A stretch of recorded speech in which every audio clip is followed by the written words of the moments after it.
Hello guys, welcome to our channel literature insight. இன்னைக்கு Rape of the Lock அப்படிங்கிற poem தான் பார்க்க போகிறோம். இந்த போம் எழுதினது அலெக்சாண்டர் போப். ஃபர்ஸ்ட் நம்ம ஆத்தர் இன்ட்ரடக்ஷன் பார்த்துடலாம். Author name Alexander Pope. இவர் May 21, 1688 இங்கிலாண்டில் பிறந்திருக்காங்க. இவரை 18th சென்ச்சுரியோட கிரேட்டஸ்ட் இங்கிலீஷ் போயட் அப்படின்னு சொல்கிறாங்க. அண்ட் இவரோட literary period அகஸ்டன் age. He is best known for using heroic couplets in satire. Heroic couplets அப்படிங்கிறது poetry எழுதுகிற ஒரு பேட்டர்ன் அண்ட் satire அப்படிங்கிறது ஒரு லிட்ரரி டெக்னிக். இவரோட மேஜர் ஒர்க்ஸ்லாம் என்னன்னு பார்த்தீங்கன்னா The Rape of the Lock, The Dunciad, An Essay on Criticism and Essay on Man. இதெல்லாம் தான் அவரோட மேஜர் ஒர்க்ஸ். இப்போ the Rape of the Lock poem பற்றி பார்த்துடலாம். It is a mock epic poem. இதுக்கு எபிக்னா என்ன, மாக் எபிக் அப்படின்னா என்னன்னு தெரிஞ்சிருக்கணும். எபிக் அப்படின்னா மன்னரை பற்றியோ இல்லை கடவுளை பற்றியோ ரொம்ப பிரம்மாண்டமாக அண்ட் கற்பனைக்கு அப்பாற்பட்ட விதமாக அமையிறது தான் epic. For example Mahabharata and the paradise lost சொல்லலாம். இப்போ மாக் எபிக் அப்படின்னா என்னன்னா, ரொம்ப சாதாரணமான விஷயத்தை எடுத்து ரொம்ப பிரம்மாண்டமா கற்பனைக்கு அப்பாற்பட்ட விதமா எல்லாரும் ரசிக்கிற மாதிரி ஹியூமரஸா சொல்றது தான் மாக் எபிக். ஒரு ரியல் லைஃப் இன்சிடென்ட்டை பேஸ் பண்ணி தான் அந்த போம் எழுதியிருக்காங்க. ஆனபெல்லா ஃபார்மர் அப்படிங்கிற அரிஸ்டோக்ராட்டிக் ஃபேமிலியை சார்ந்த ஒரு பொண்ணோட முடிய, அதாவது ஒரு சின்ன போர்ஷன் ஆஃப் ஹேரை லார்ட் பீட்டர் அப்படிங்கிறவர் கட் பண்ணிடுவாரு. இவரும் ஒரு அரிஸ்டோக்ராட்டிக் ஃபேமிலியை சார்ந்தவர் தான். ஸோ இதனால இவங்க ரெண்டு ஃபேமிலிக்கும் சண்டை வந்துடும். இதை பார்த்த ஜான் கேரல், அதாவது இவரு போப்போட ஃப்ரெண்டு, போப் கிட்ட வந்து இதை பத்தி சொல்லி ரெண்டு ஃபேமிலியும் சேர்ற மாதிரி ஒரு கதை எழுது அப்படின்னு சொல்வாரு. ஸோ இப்படி உருவானது தான் அந்த போம். இதுல டோட்டலா 5 கேண்டோஸ் இருக்கு. இந்த வீடியோல ஃபர்ஸ்ட் 3 கேண்டோஸ் தான் பார்க்க போறோம். கேண்டோ 1. ஃபர்ஸ்ட் இந்த போயட் மியூஸை கூப்பிடுறாங்க. மியூஸ்னா யாருன்னா தேவதைகள். ஏன் கூப்பிடுறாங்கன்னா, நான் அந்த கதையை எழுத போறேன், அதுக்கு நீங்க தான் ஹெல்ப் பண்ணணும்னு வேண்டிக்கிறதுக்காக கூப்பிடுறாங்க. இந்த போயம் எப்படி ஸ்டார்ட் ஆகுதுன்னா, பெலிண்டான்னு ஒரு அழகான பொண்ணு இருக்காங்க.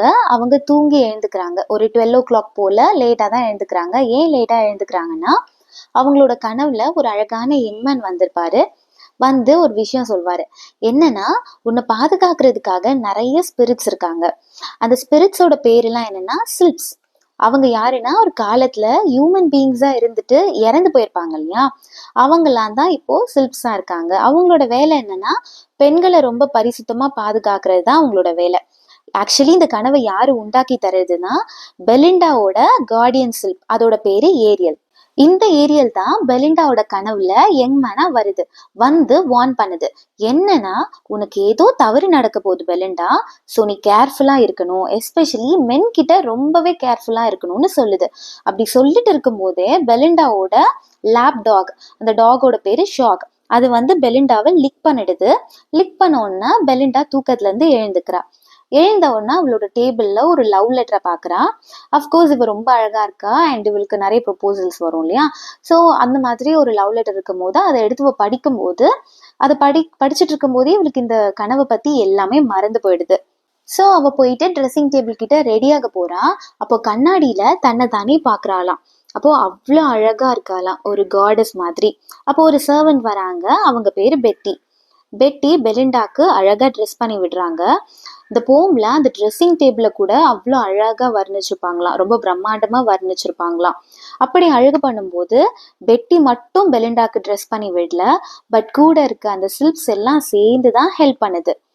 சில்ப்ஸ் எல்லாம் சேர்ந்து பெலிண்டாவை அழகுபடுத்துறது.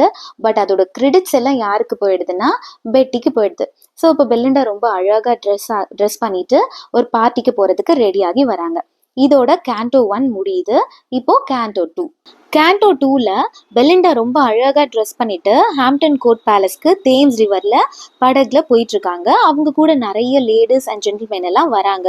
அப்போ பெலிண்டாவோட அழகை எப்படி டிஸ்கிரைப் பண்ணிருக்காங்கன்னா, சன் வந்து கடல் மேல வர்றத பார்க்க எவ்வளோ அழகா இருக்குமோ, அதை விட பெலிண்டா அந்த படகுல வர்றத பார்க்க அவ்வளோ அழகா இருக்கான்.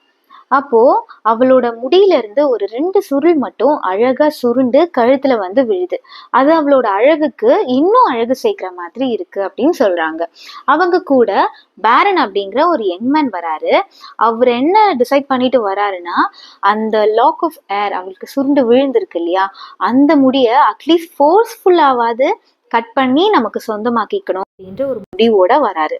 இவர் ஏர்லியரா என்ன பண்ணியிருப்பாருன்னா, ஒரு ஆல்டர் ஒன்று கட்டி அதுல யாகம் மாதிரி ஒன்று பண்ணியிருப்பாரு. தட் இஸ் ஒரு சில திங்ஸ்லாம் போட்டு எரிச்சிருப்பாரு. என்ன போட்டிருப்பாருன்னா, இவர் இதுக்கு முன்னாடி ரிலேஷன்ஷிப்ல இருந்திருப்பார் இல்லையா, ஸோ அவங்க ஞாபகமாக வச்சிருந்த ஒரு சில திங்ஸ் எல்லாம் அந்த நெருப்பில் போட்டு எரிச்சிட்டு ப்ரேயர் பண்ணிட்டு வந்திருப்பாரு. எப்படியாவது பெலிண்டாவோட அந்த ஹேரை வந்து நமக்கு சொந்தமாக்கிக்கணும் அப்படின்னு சொல்லி ப்ரேயர் பண்ணிட்டு வந்திருப்பாரு. இதை பார்த்த ஏரியல் ரொம்பவே நர்வஸாக இருக்கும். உடனே அது அங்கேருந்த மற்ற சில்ப்ஸ் எல்லாத்தையும் கூப்பிட்டு பெலிண்டாக்கு ஏதோ ஒரு அசம்பாவிதம் நடக்க போகுது, பட் அது என்னன்னு தெரியல, ஸோ எல்லாரும் ரொம்ப அலர்ட்டாக இருக்கணும்னு சொல்லிடுது. ஒவ்வொரு சில்ப்க்கும் ஒவ்வொரு வேலை கொடுக்குது. லைக் நீங்கள் வாட்சை பார்த்துக்கணும், நீங்கள் ஏரிங்கை பார்த்துக்கணும், அண்ட் ஏரியல் தனக்கு தானே என்ன சொல்லுதுன்னா, நான் அந்த லேப்டாப் ஷாக்கை பார்த்துக்கிறேன்னு சொல்லுது. அப்புறம் ஒரு 50 சில்ப்ஸை கூப்பிட்டு பெலிண்டாவோட அந்த பெட்டிக்கோட்டை பார்த்துக்கணும் அப்படின்னு சொல்லுது. வேலையை ஒழுங்காக செய்யலைன்னா பயங்கரமாக பனிஷ்மெண்ட் பண்ணிடுவேன் அப்படின்னு சொல்லுது. இப்போது எல்லாரும் என்ன நடக்குமோ ஏது நடக்குமோ அப்படின்னு ரொம்ப நர்வஸாக இருக்காங்க. இதோட கேண்டோ 2 முடியுது. Now canto 3. கேண்டோ 3ல ஹாம்ப்டன் கோர்ட் பேலஸ்க்கு பெலிண்டா, பேரன் அண்ட் அங்கே இருந்த மற்ற எல்லாரும் வந்து சேர்றாங்க. அவங்க அங்கே ஃபேஷன் அண்ட் பொலிட்டிக்கல் மேட்டர்ஸ் பற்றி பேசிகிட்டு இருக்காங்க. அதுக்கப்புறம் பெலிண்டா, பேரன் அண்ட் இன்னொரு மென் கூட சேர்ந்து கார்ட் கேம் ஒன்று விளையாட ஆரம்பிக்கிறாங்க. அந்த கேம் பேர் ஆம்பர். போய்ட் அந்த கேமை எப்படி டிஸ்கிரைப் பண்ணியிருக்காருன்னா, ஒரு பேட்டில் ஃபீல்ட் மாதிரி டிஸ்கிரைப் பண்ணியிருக்காரு. ஃபர்ஸ்ட் பெலிண்டா வின் பண்ணுற மாதிரி வரும், அதுக்கப்புறம் பேரன் வின் பண்ணுற மாதிரி வராரு, ஃபைனலி பெலிண்டா தான் வின் பண்ணுறா and Belinda was very happy. அப்புறம் காஃபி டைம் வருது, எல்லாருக்கும் காஃபி கொடுக்குறாங்க. பேரனுக்கு அந்த காஃபியோட ஃபேவர் என்ன உணர்த்துதுன்னா, தான் இங்கே எதுக்கு வந்தோம், பெலிண்டாவோட அந்த ஹேரை கட் பண்ணி சொந்தமாக்கிக்க தானே வந்தோம், ஸோ அதில் நம்ம கான்சென்ட்ரேட் பண்ணணும் அப்படின்னு உணர்த்துற மாதிரி இருக்கான். இந்த இடத்துல இன்னொரு கேரக்டர் வராங்க, பேரு கிளாரிஸா. அவங்க வந்து பேரனுக்கு சிசர் கொடுத்து ஹெல்ப் பண்ணுறாங்க. இப்போது இதை எப்படி டிஸ்கிரைப் பண்ணியிருக்காங்கன்னா, போருக்கு போகிறதுக்கு முன்னாடி அந்த போர் வீரருடைய அம்மாவோ இல்லை மனைவியோ ஸ்வாட் எடுத்து கொடுத்து அனுப்புவாங்க இல்லையா, அந்த மாதிரி கிளாரிஸா பேரனுக்கு சிசர் எடுத்து கொடுத்து ஹெல்ப் பண்ணுறாங்களாம்.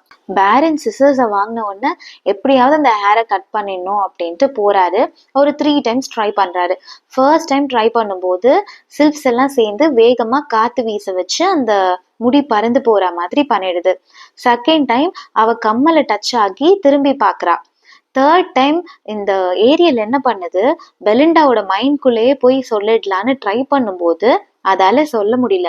பிகாஸ் பேரனோட அட்ராக்ஷன் ரொம்ப ஸ்ட்ராங்கா பெலிண்டாவோட மைண்ட்ல இருக்கும். ஸோ இதால ஏரியலால போய் சொல்ல முடியாது, ஏரியல் தோத்து போயிடுது. இப்போ தேர்ட் டைம் கட் பண்ண வரும்போது ஒரு சில்ப் அந்த சிசர்ஸ்க்கு நடுவில் போயிடும், சில்ப் கட் ஆயிடும். பட் அது இறந்து போகாது, திரும்ப அதோட உடல் வந்துட்டு ஒட்டிடும். ஸோ ஃபைனலி பேரன் வந்து பெலிண்டாவுடைய முடியை கட் பண்ணிடுறாரு. பெலிண்டாக்கு இது தெரிஞ்ச உடனே ஒன்று கூக்கரிலிட்டு அழறா, பயங்கரமா அழறா. இதோட கேண்டோ 3 முடியுது. இதுக்கப்புறம் என்னாச்சுன்னு நெக்ஸ்ட் வீடியோவில் பார்க்கலாம். தேங்க்ஸ் ஃபார் வாட்சிங். நெக்ஸ்ட் இந்த டாப்பிக்கில் வீடியோ போடலான்னு கமெண்ட் பண்ணுங்க. Two subscribe and support. Thank you.